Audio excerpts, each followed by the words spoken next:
Indian ഭരണഘടന ആമുഖം. ഭരണഘടനയുടെ ബൃഹത്തായ സവിശേഷതകളുടെ സാരാംശമാണ് ആമുഖം. ഇന്ത്യൻ ഭരണഘടനയുടെ അടിസ്ഥാന ആദർശങ്ങളും മൂല്യങ്ങളും പ്രതിഫലിപ്പിക്കുന്നത് ആമുഖത്തിലാണ്. ഇന്ത്യയിലെ പരമാധികാരം ജനങ്ങൾക്കാണെന്ന് പ്രസ്താവിക്കുന്നത് ആമുഖത്തിലാണ്. രാജ്യം നേടിയെടുക്കേണ്ട ലക്ഷ്യങ്ങളെയാണ് ഇന്ത്യൻ ഭരണഘടനയുടെ ആമുഖം പ്രതിനിധാനം ചെയ്യുന്നത്. ഭരണഘടനയുടെ താക്കോൽ, ഭരണഘടനയുടെ ആത്മാവ്, ഭരണഘടനയുടെ തിരിച്ചറിയൽ കാർഡ് എന്നിങ്ങനെ വിശേഷിപ്പിക്കുന്നത് ആമുഖത്തെയാണ്. ഭരണഘടനയുടെ താക്കോലെന്നും ഭരണഘടനയുടെ ആത്മാവെന്നും അതുപോലെ തന്നെ തിരിച്ചറിയൽ കാർഡ് എന്നിങ്ങനെ വിശേഷിപ്പിക്കുന്നത് ആമുഖത്തെയാണ്. ഭരണഘടന നിർമ്മാതാക്കളുടെ മനസ്സിലേക്കുള്ള താക്കോലായി കണക്കാക്കപ്പെടേണ്ടത് ആമുഖത്തെയാണ്. ഇന്ത്യൻ ഭരണഘടനയുടെ രത്നം എന്നറിയപ്പെടുന്നത് ആമുഖമാണ്.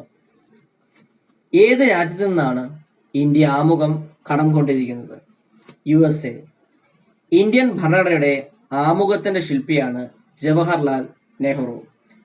ജവഹർലാൽ നെഹ്റു ഭരണഘടന നിർമ്മാണ സഭയിൽ അവതരിപ്പിച്ച ലക്ഷ്യപ്രമേയം ഒബ്ജക്റ്റീവ് റെസൊല്യൂഷൻ ആണ് ഭരണഘടനയുടെ ആമുഖമായി മാറിയത്. ജവഹർലാൽ നെഹ്റു ഭരണഘടന നിർമ്മാണ സഭയിൽ ലക്ഷ്യപ്രമേയം അവതരിപ്പിക്കുന്നത് 1946 ഡിസംബർ 13-നാണ്. ജവഹർലാൽ നെഹ്റു ഭരണഘടന നിർമ്മാണ സഭയിൽ ലക്ഷ്യപ്രമേയം അവതരിപ്പിക്കുന്നു 1946 ഡിസംബർ 13. ജവഹർലാൽ നെഹ്റു അവതരിപ്പിച്ച ലക്ഷ്യപ്രമേയം ഭരണഘടന നിർമ്മാണ സഭ പാസാക്കുന്നു 1947 ജനുവരി 22-നാണ്.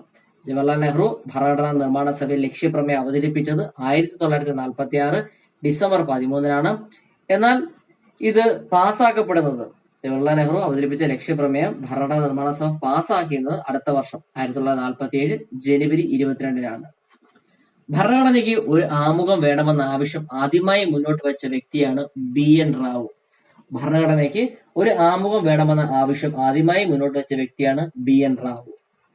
ഭരണഘടനയുടെ ആമുഖം ഡ്രാഫ്റ്റിംഗ് കമ്മിറ്റിയിൽ അവതരിപ്പിച്ചത് ജവഹർലാൽ നെഹ്റു ആണ്. ഭരണഘടനയുടെ ആമുഖം ഡ്രാഫ്റ്റിംഗ് കമ്മിറ്റിയിൽ അവതരിപ്പിച്ചത് ആരാണ്? ജവഹർലാൽ നെഹ്റു ആണ്. ആമുഖം ആരംഭിക്കുന്നത് നാം ഭാരതത്തിലെ ജനങ്ങൾ, we the people of India എന്ന രീതിയിലാണ് ആമുഖം ആരംഭിക്കുന്നത്. ദൈവത്തിന്റെ നാമത്തിൽ എന്ന വരികളോടെ ആമുഖം ആരംഭിക്കണമെന്ന് നിർദ്ദേശിച്ചത് ആരാണ്? HV കാമത്താണ്. ദൈവത്തിന്റെ നാമത്തിൽ എന്ന വരികളോടെ ആമുഖം ആരംഭിക്കണമെന്ന് നിർദ്ദേശിച്ചത് ആരാണ്? HV കാമത്താണ്. ഇന്ത്യൻ ഭരണഘടനയുടെ ആമുഖത്തിൽ പ്രതിപാദിക്കുന്ന ഒരേ ഒരു തീയതി ഏതാണ്? 1949 നവംബർ 26-ആണ്. ഇന്ത്യൻ ഭരണഘടനയുടെ ആമുഖത്തിൽ പറഞ്ഞിരിക്കുന്ന അല്ലെങ്കിൽ പ്രതിപാദിച്ചിരിക്കുന്ന ഒരേ ഒരു തീയതിയാണ് 1949 നവംബർ 26-ആണ്. ആമുഖത്തിൽ ഉൾപ്പെടുത്തിയിട്ടുള്ള പൗരന്മാർക്ക് രാഷ്ട്രം ഉറപ്പുവരുത്തേണ്ട ലക്ഷ്യങ്ങൾ എന്തെല്ലാമാണ്? നീതി, സ്വാതന്ത്ര്യം, സമത്വം, സാഹോദര്യം തുടങ്ങിയവയാണ്. ആമുഖത്തിൽ ഉൾപ്പെടുത്തിയിട്ടുള്ള ലക്ഷ്യങ്ങൾ എന്തെല്ലാമാണ്? നീതി വേണം, സ്വാതന്ത്ര്യം വേണം, സമത്വം വേണം, സാഹോദര്യം വേണം എന്നുള്ളതാണ്. ആമുഖത്തിലെ സാഹോദര്യം എന്ന പദം നിർദ്ദേശിച്ചത് ആരാണ്? BR അംബേദ്കർ ആണ്. ആമുഖത്തിലെ സാഹോദര്യം എന്ന പദം നിർദ്ദേശിച്ചത് BR അംബേദ്കർ ആണ്. ആമുഖത്തിൽ വിഭാവനം ചെയ്തിരിക്കുന്ന ലക്ഷ്യങ്ങൾ കൈവരിക്കാനുള്ള വ്യവസ്ഥകൾ: മൗലിക അവകാശങ്ങള്, നിർദ്ദേശ തത്വങ്ങള്, മൗലിക കർത്തവ്യങ്ങള്. ആമുഖത്തിൽ വിഭാവനം ചെയ്തിരിക്കുന്ന ലക്ഷ്യങ്ങൾ കൈവരിക്കാനുള്ള വ്യവസ്ഥകൾ എന്തെല്ലാമാണെന്ന് ചോദിച്ചാൽ മൗലിക അവകാശങ്ങള്, നിർദ്ദേശക തത്വങ്ങള്, മൗലിക കർത്തവ്യങ്ങള്. സ്കൂൾ അസംബ്ലികളിൽ ഇന്ത്യൻ ഭരണഘടനയുടെ ആമുഖം വായിക്കുന്നതിന് തീരുമാനമെടുത്ത ആദ്യ സംസ്ഥാനമാണ് കേരളം 2020 മുതൽ. സ്കൂൾ അസംബ്ലികളിൽ ഇന്ത്യൻ ഭരണഘടനയുടെ ആമുഖം വായിക്കുന്നതിന് തീരുമാനമെടുത്ത ആദ്യ സംസ്ഥാനമാണ് കേരളം 2020 മുതൽ. ആമുഖം അനുസരിച്ച് ഇന്ത്യ ഒരു പരമാധികാര സോഷ്യലിസ്റ്റ് മതേതര ജനാധിപത്യ റിപ്പബ്ലിക്കാണ്. ആമുഖം അനുസരിച്ച് ഇന്ത്യ ഒരു പരമാധികാര സോഷ്യലിസ്റ്റ് മതേതര ജനാധിപത്യ റിപ്പബ്ലിക്കാണ്.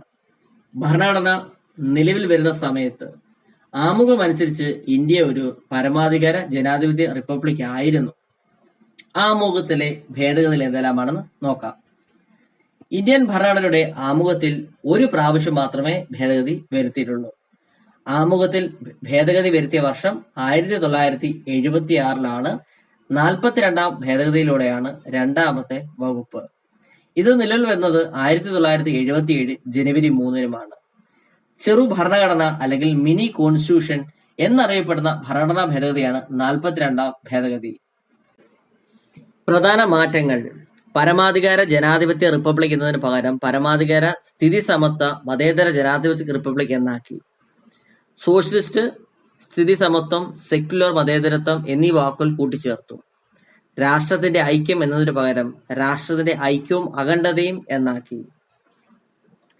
ആമുഖം ഭേദഗതി ചെയ്യുമ്പോൾ ഇന്ത്യയുടെ രാഷ്ട്രപതി ഫക്രുദ്ദീൻ അലി അഹമ്മദ് ആയിരുന്നു. ആമുഖം ഭേദഗതി ചെയ്യുമ്പോൾ ഇന്ത്യയുടെ പ്രധാനമന്ത്രി ഇന്ദിരാഗാന്ധി. 2000-ലെ ഇന്ത്യ ഗവൺമെന്റ് നിയമിച്ച ഭരണഘടന പുനഃപരിശോധനാ കമ്മിറ്റിയുടെ അധ്യക്ഷനായിരുന്നു MN വെങ്കടാചലയ്യ. താഴെ തന്നിരിക്കുന്നവയിൽ ഇന്ത്യൻ ഭരണഘടനയുടെ ആമുഖത്തിൽ പരാമർശം ഇല്ലാത്ത ആശയം ഏതാണ്? സമത്വം, സാഹോദര്യം, ജനാധിപത്യം, വോട്ടവകാശം. ആമുഖത്തിൽ പരാമർശിക്കാത്തത് എന്താണ്? വോട്ടവകാശത്തെ പറ്റിയാണ്. വിവിധ കേസുകൾ എന്തെല്ലാമാണെന്ന് നോക്കാം. ആമുഖം ഭരണഘടനയുടെ അവിഭാജ്യ ഘടകം അല്ല എന്ന് സുപ്രീം കോടതി പ്രസ്താവിച്ച കേസാണ് Berubari case. 1960-ലായിരുന്നു.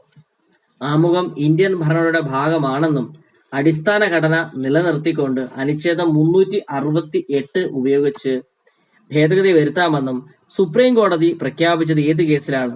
Kesavananda Bharati versus state of Kerala കേസിലാണ്.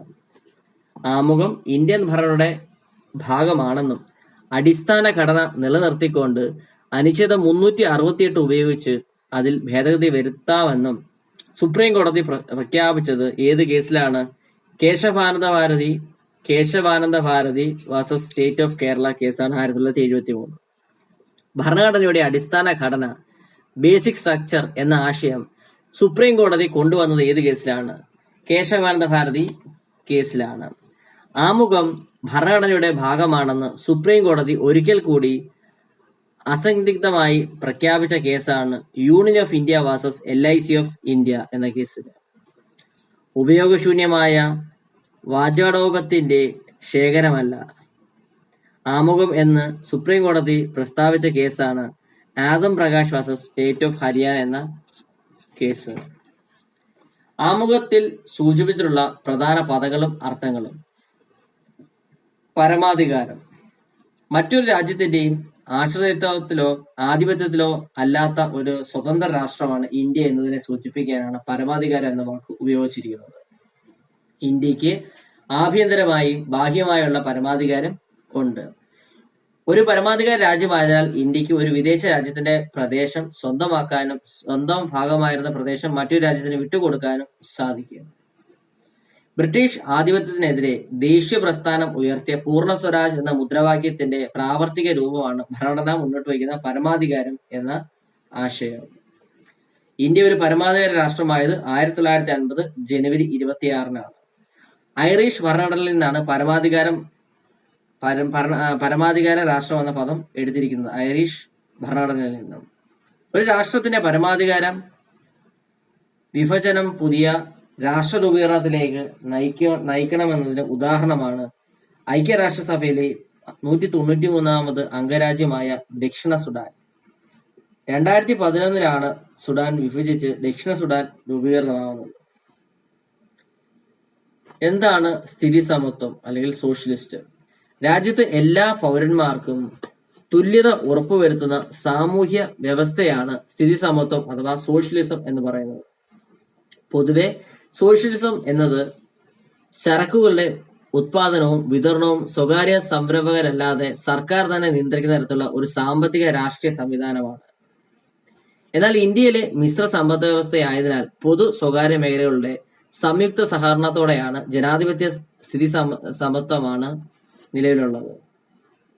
ഇന്ത്യൻ സോഷ്യലിസം മാർക്സിസത്തിന്റെയും ഗാന്ധിസത്തിന്റെയും സമന്വയവും ഗാന്ധിസത്തോട് വളരെയധികം ചായവുള്ളതുമാണ്. ആമുഖത്തിലെ സ്ഥിതി സമത്വം എന്നത് സമൂഹത്തിലെ സാമൂഹ്യ സാമ്പത്തിക രാഷ്ട്രീയ അസമത്വങ്ങൾ കുറച്ച് സാമൂഹ്യ നീതി ഉറപ്പാക്കുന്നു. ഇന്ത്യക്ക് സോഷ്യലിസ്റ്റ് ഘടന വേണമെന്ന് ആദ്യമായി നിർദ്ദേശിച്ച കോൺഗ്രസ് സമ്മേളനമാണ് ആവടി സമ്മേളനം. 1955 അധ്യക്ഷൻ UN ദബാർ ആയിരുന്നു. മതേതരത്വം അല്ലെങ്കിൽ സെക്യുലാർ. ഇന്ത്യൻ ഭരണഘടനയിൽ മതേതരത്തിന്റെ സ്പഷ്ടമായ ആശയം ഉൾക്കൊള്ളുന്നു. ഇന്ത്യക്ക് സ്വന്തമായി ഒരു ദേശീയ മതം ഇല്ല. ഭരണഘടന എല്ലാ പൗരന്മാർക്കും അവരവരുടേതായ മതത്തിൽ വിശ്വസിക്കാനും ആചരിക്കാനും പ്രചരിപ്പിക്കാനും സ്വാതന്ത്ര്യം നൽകുന്നു. എന്താണ് ജനാധിപത്യം? ജനാധിപത്യ വ്യവസ്ഥയിൽ പരമാധികാരം ജനങ്ങൾക്കാണ്. ഇന്ത്യൻ ഭരണഘടനയുടെ ആമുഖത്തിൽ പരാമർശിച്ചിരിക്കുന്ന ജനാധിപത്യം എന്ന പദം കേവലം രാഷ്ട്രീയപരമായ ജനാധിപത്യം മാത്രമല്ല, മറിച്ച് സാമൂഹികവും സാമ്പത്തികവുമായ ജനാധിപത്യമാണ് എന്ന് ഭരണഘടനാ നിർമ്മാണ സഭയിൽ തന്റെ ഒടുവിലത്തെ പ്രസംഗത്തിൽ പ്രഖ്യാപിച്ചത് BR അംബേദ്കർ ആണ്. എന്താണ് റിപ്പബ്ലിക്? രാഷ്ട്രതലവൻ ജനങ്ങളാൽ നേരിട്ടോ പരോക്ഷമായോ തിരഞ്ഞെടുക്കപ്പെടുന്ന വ്യവസ്ഥയാണ് റിപ്പബ്ലിക് എന്ന് പറയുന്നത്.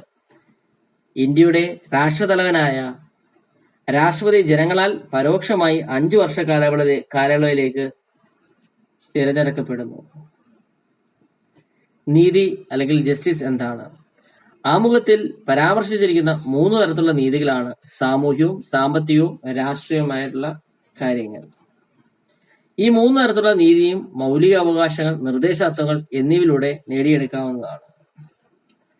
സാമൂഹ്യ സാമ്പത്തിക രാഷ്ട്രനീതി എന്ന ആശയം കടമെടുത്തത് റഷ്യൻ വിപ്ലവത്തിൽ നിന്നാണ്.